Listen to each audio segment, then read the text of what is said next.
Entonces, nos dice que si nosotros tenemos un conjunto U, subconjunto de Rn y X sub 0 pertenece a Rn, se dice que X sub 0 es un punto de acumulación de U si para todo delta mayor que 0, la intercepción de la bola centrada en X sub 0 de radio delta intersección U es diferente del vacío. Y, a su vez, la intersección de la bola con el conjunto U es diferente de X sub 0, que es el centro de esta región. El conjunto de todos los puntos de acumulación de U se llama derivado de U y se denota como de U o U'. Evidentemente, U' es un subconjunto de U. ¿Recuerdan qué significa este término U con la rayeta? Significa del conjunto adherente. Si U es un subconjunto de Rn y X sub 0 pertenece a Rn, se dice que X sub 0 es un punto aislado de U si existe un número delta mayor que 0, tal que la bola intersección con U es igual a X sub 0. Entonces, si tenemos a cualquier punto que se encuentra dentro de esta intersección de puntos, que es igual a X sub 0, entonces este punto se le va a conocer como un punto aislado. El conjunto de todos los puntos aislados de U a partir de ahora se denotan con la nomenclatura Aish de U. Si X sub 0 pertenece a U, no es un punto de acumulación de U, entonces X sub 0 es un punto aislado de U. Evidentemente, el conjunto aislado de U es subconjunto de los puntos adherentes. Un conjunto U subconjunto de Rn se dice que es acotado si existe un número delta mayor que 0, tal que U, subconjunto de esta bola, para algún X sub 0 que pertenece a Rn elegido arbitrariamente. Un conjunto U subconjunto de Rn se dice que es abierto si todos los puntos son interiores. Y se dice que es cerrado si su complemento es abierto. Un conjunto U subconjunto de Rn se dice que es compacto si es cerrado y acotado. Fue el estudio de las funciones con valores reales. En este capítulo nos ocuparemos de las funciones cuyos valores con vectores. Comenzamos en la sección 3.1, con trayectorias, que son funciones de R a la N. Después pasaremos a campos vectoriales e introduciremos las principales operaciones de cálculo diferencial vectorial, además del gradiente, a saber, la divergencia y el rotacional. Consideraremos algunos de los aspectos geométricos asociados a estas operaciones, tal como lo hicimos para el gradiente. Pero los resultados que tienen las aplicaciones físicas más importantes tendrán que esperar hasta que hayamos estudiado teoría de la integración. Muchas gracias. Sí. Entonces, y presten atención, definición. Una trayectoria en el espacio n-dimensional es una función sigma que va del subconjunto A, B al conjunto de los números reales en el espacio n-dimensional. Si sigma es diferenciable, decimos que sigma es una trayectoria diferenciable. Si sigma es de clase C1, decimos que sigma es una trayectoria de clase C1. Los puntos sigma de A y sigma de B se llaman extremos de la trayectoria y la imagen de sigma se llama curva de sigma. Entonces, nosotros podemos definir a una función vectorial de variable vectorial como una regla de correspondencia entre los elementos de un espacio m-dimensional a un espacio n-dimensional, donde los elementos del espacio m-dimensional son elementos que tienen la forma x subíndice 1, x subíndice 2, x subíndice 3 y así hasta el elemento x subíndice n. Y todo este conjunto de elementos pertenecen al dominio de la función. Al aplicar esa regla de correspondencia, yo voy a tener nuevos elementos que voy a denotar como f subíndice 1, de x subíndice 1 hasta x subíndice n, f subíndice 2, de x subíndice 1 hasta x subíndice m, y así consecutivamente hasta el elemento f subíndice n. Y todos estos conjuntos de elementos pertenecen a lo que nosotros conocemos imagen de la función. Pero este es un caso particular y este caso, más bien este caso general, se divide en casos particulares. El caso particular número 1 que vamos a considerar es cuando n toma el valor específico de 1. Yo tengo entonces una función que va del espacio en m dimensional al espacio de los números reales, es decir, convierte vectores en valores reales. Y comúnmente a este tipo de funciones se les conoce como funciones de varias variables o funciones de variable vectorial, y algunos autores lo llaman como el conjunto de campos escalar.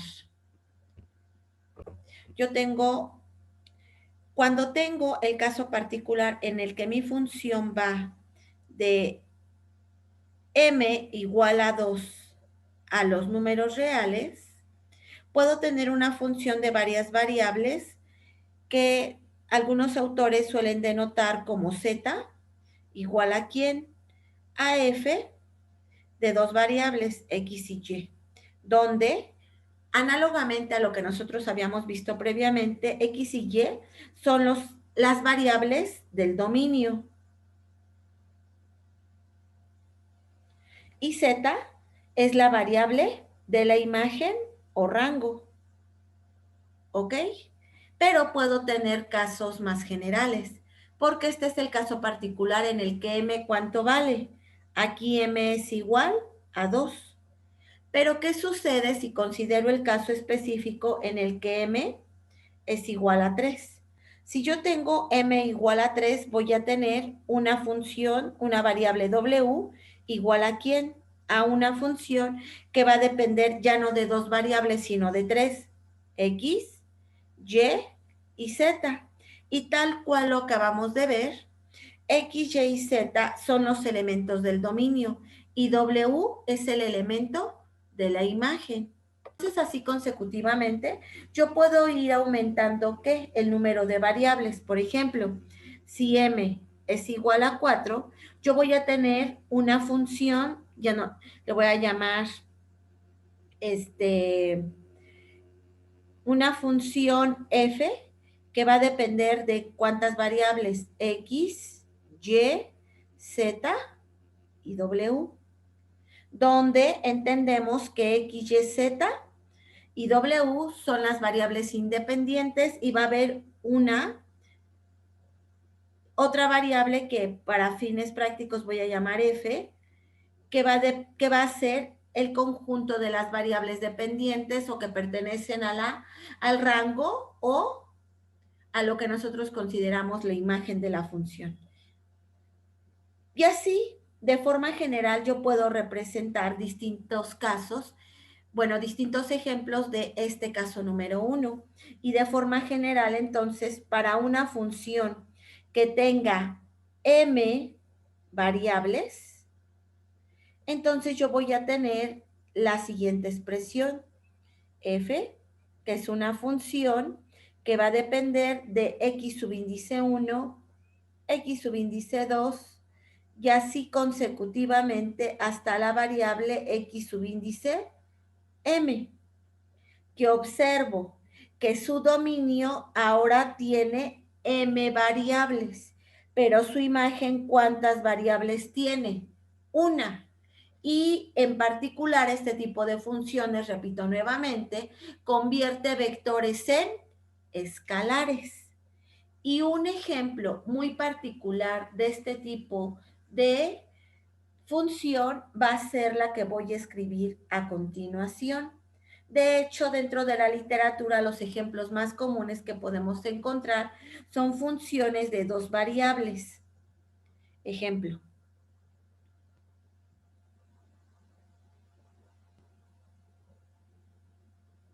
Observemos también que yo no le estoy poniendo en la parte superior de f un vector. ¿Por qué? Porque el resultado es un escalar.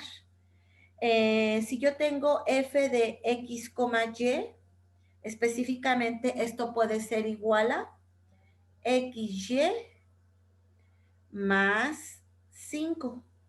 Esta es una función que tiene dos variables independientes que son x y que al aplicarla y transformarla obtenemos a la función xy más 5.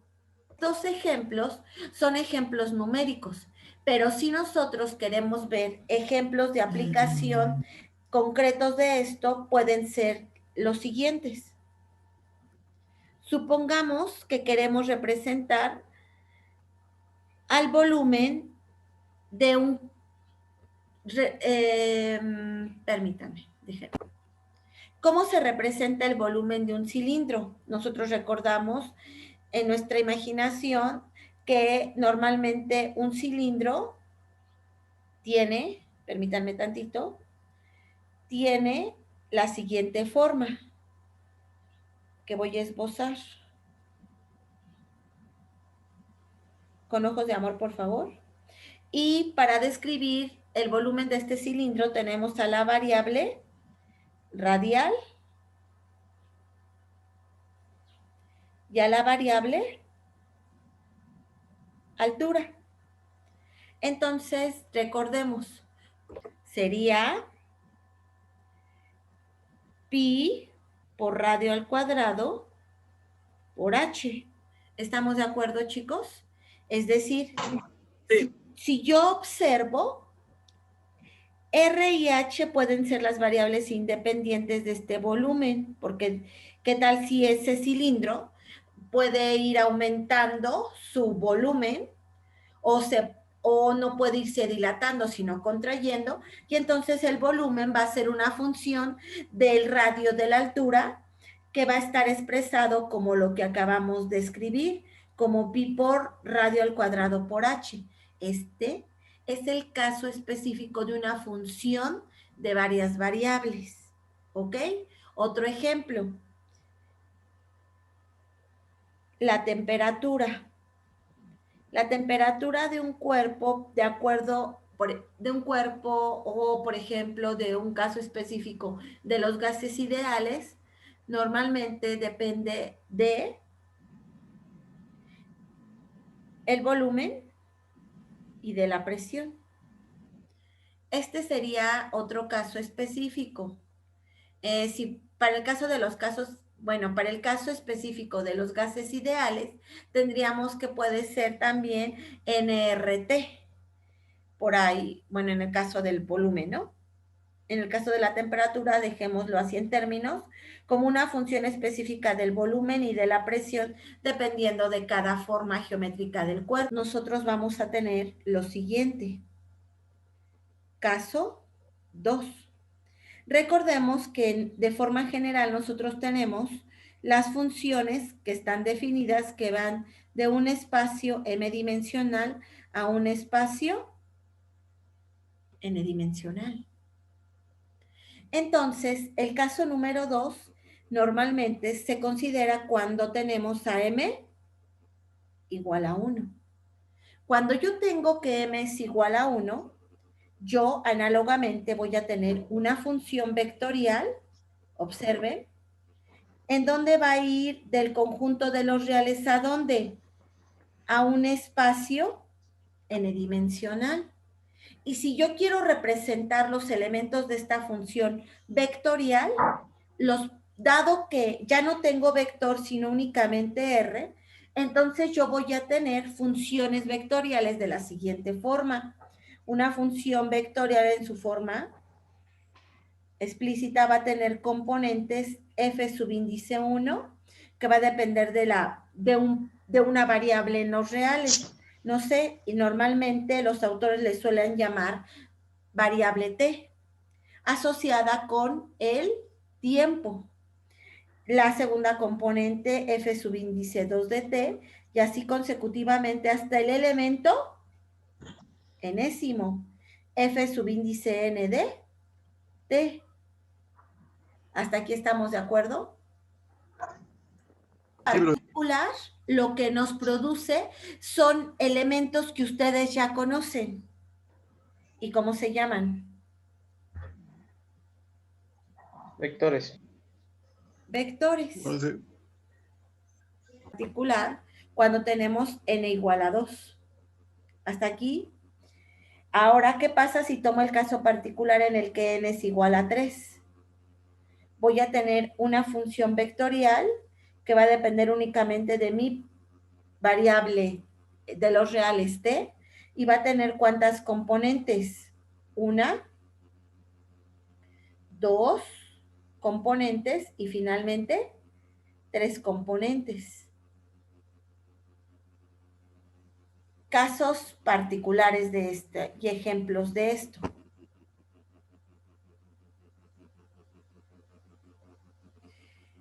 Uno, la velocidad.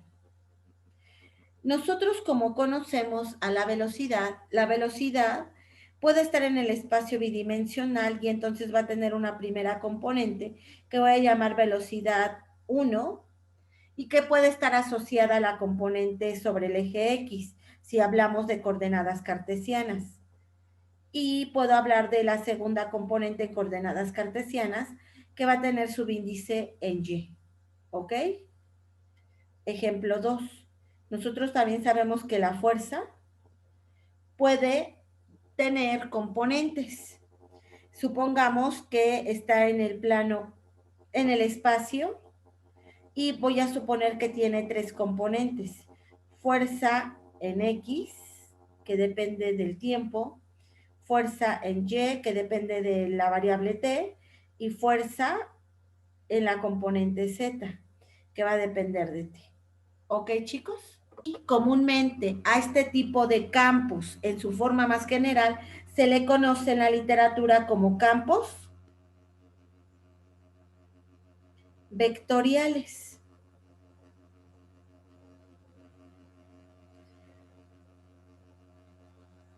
También se le conoce como funciones vectoriales. ¿Sí, Víctor? No, termine, profesor. Ahorita pregunto.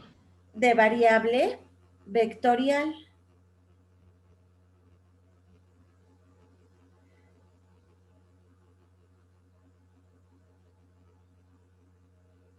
Y en el caso particular, me voy a regresar a los ejemplos anteriores.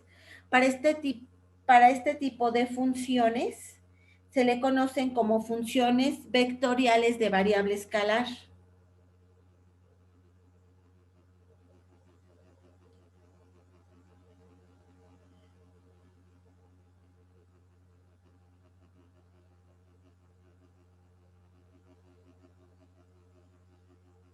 ¿Ok? De la siguiente forma. La primera componente va a depender de la forma XY, la segunda componente como 1 sobre Z y finalmente la tercera componente como 2X más 3Y. ¿Sí quedó más claro, chicos? Sí, parece que sí. Bastante. Ok. Segundo ejemplo. Supongamos que ahora... Sí. Cuando termine, ¿le podría regresar, profesora? Cuando termine de escribir este ejemplo. Sí. Supongamos que nosotros ahora tenemos una función que depende únicamente de las variables X y Y, pero es vectorial. Y esta está definida como 2X más Y, coma, es un vector, 1 sobre XY, coma, 6X más 8Y. ¿Qué observo? Que esta función es una función vectorial que tiene como variables independientes a X y Y, es decir, va de R2, pero que cuando yo aplico la función, ¿cuántas componentes tengo? 1, 2, 3. Entonces va del espacio bidimensional al espacio tridimensional y observo que cada una de sus componentes de esta función vectorial son f subíndice 1, que depende de xy y está definida como 2x más y. F subíndice 2 de xy, que depende de estas variables como 1 sobre xy. Y finalmente, f subíndice 3 de xy, que está definida como 6x más 8y. Chicos, F es una función real vectorial de I que es subconjunto de R en Rm. Sí es subconjunto, ¿verdad? sí, Entonces, 1, el dominio de F es el mayor subconjunto I de R en el que F está definida, o sea, el conjunto de números reales T tales que F de T existe. 2, el codominio de F es Rm. Y 3, el rango recorrido de F es el conjunto de F de I, o sea, el conjunto de puntos F de T para cada T que pertenece a I. muchas gracias. Entonces, Sí. observemos. Me voy a centrar ahora en esta parte de este tipo de funciones vectoriales de variable real por lo siguiente, porque este tipo de funciones se parecen mucho a las funciones del cálculo de una variable que nosotros ya revisamos previamente. Observen, nada más que ahora va a tener distintas componentes, ¿verdad? Supongamos que nosotros tenemos una función f de t que está definida como ¿quién?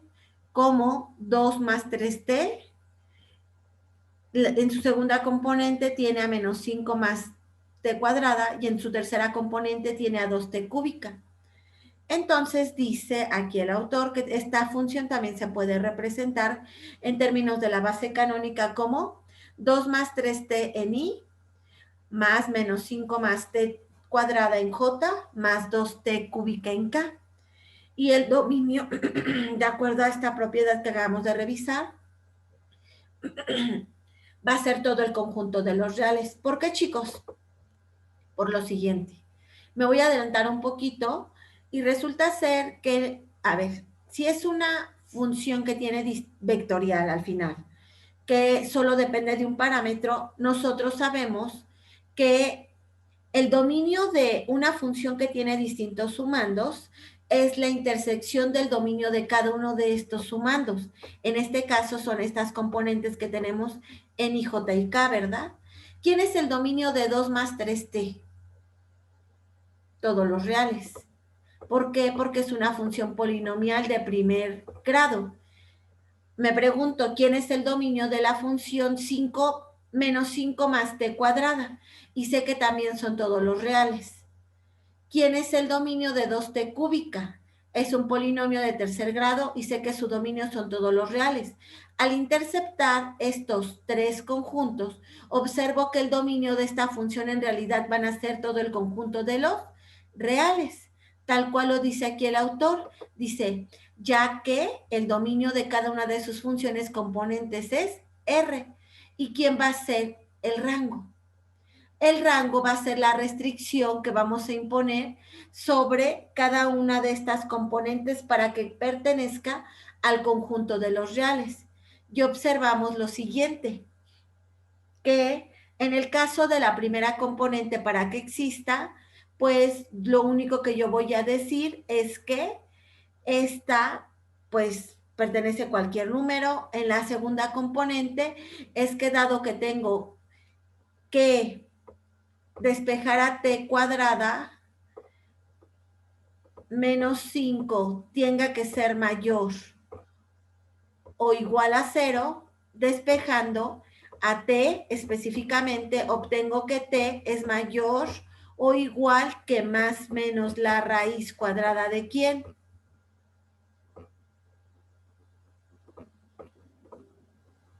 5.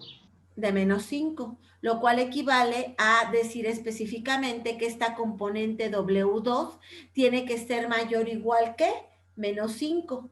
Y ese sería el rango de esta función. Si se dan cuenta, como solo depende de una variable, es muy parecido a lo que nosotros veíamos en cálculo de una variable, ¿verdad?